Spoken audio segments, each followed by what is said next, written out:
कटक जिला नरसिंहपुर ब्लॉक अंतर्गत बाघधरिया एवं एकदलर मुख्य रास्ता एवं मरणचंदा पलटि। सूचना मुताबक बाघधरियारू एकदल मुख्य रास्ता पेट्रोल पंप निकटरे दीर्घ दिन हेब कृत्रिम पोखरी सृष्टि होईछि एवं एही रास्ता दे प्रतिदिन हजार हजार भारीजान डम्फर 10 चकिया जान ट्रक और ट्रैक्टर बेपारुआ भावे ओभरलोडिंग करी यातायात करुछंती। सेहिभଳି दैनंदिन छात्र छात्री स्कूल और कॉलेज को जीवा आसिबा समय छात्र छात्री अनेक समस्यार सम्मुखीन होइथांती। हेले रास्ता प्रति केही दृष्टि करुनथिबारु अवस्था अत्यंत शोचनीय होई पड़िछि। विशेषकर रास्ता उपरे आंठुए लेखाए गात होइथिबारु साधारण लोके यातायातरे घोर असुविधार सम्मुखीन हेउछंती। फଳରେ अधिकांश समय दुर्घटना घटी धन जीवन नष्ट हेउछि। वर्षा जोगु रास्ताटी अधिक विपज्जनक होई यातायात असंभव होई पड़ुछि। प्रशासन को ए विषय में बारंबार अभियोग होइतिले मध्य कर्णपात करुनाहांती अधिकारी बोली साधारण रे प्रकाश पाइछि, जहा फଳରେ स्थानीय अंचल रे जन असंतोष तेजुछि।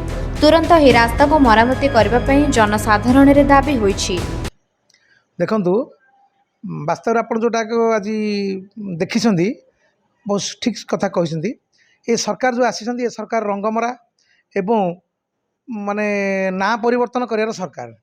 पूर्व सरकार जहाँ जहाँ योजना मान सब कर मेंटेन करने को पाखे धैर्य ना कि शक्ति ना कि इच्छा शक्ति भी ना। यही एकडाल बागधरा मुख्य रास्ता जहाँकि नयागढ़ को संजोग करुँची से रास्तार दिन को शह शह संख्यार गाड़ी मोटर जीवासा कर बहुत लोक से बाटे जीवासा कर किंतु से रास्ता को कहार नजर ना, प्रशासन नजर ना, राजनेता नजर ना। मुझे 2 थर जिला परिषद मेंबर हिसाब से प्रशासन को खबर देती आज पर्यटन कहीं कर्णपात करना।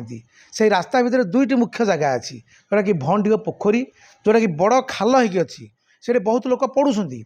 लेडीज लोक जब स्कूटी धरिकी आसुँच से ब्रेक मारला को स्लीप कर पड़ुंट ताकि नजर में मोर आसी। जो पेट्रोल पंप कहते गाँ को एंट्री पॉइंट से बड़ बड़ खाल 4-5टा होती पानी जमुची लोक मैंने बहुत हंतसंत होती। एपटे गाड़ी अटकिले सेपटे जाऊँगी पास करी से मैला पानी जमिकी बासना बहुत खराब बासना होची। तेणु ताकू आम नजर को आनियार अच्छी। जदि आपण मान माध्यम प्रशासन कान पड़ो जदि करेंगे। बड़म्बा नरसिंहपुर लिथुन बराला रिपोर्ट निरपेक्ष न्यूज।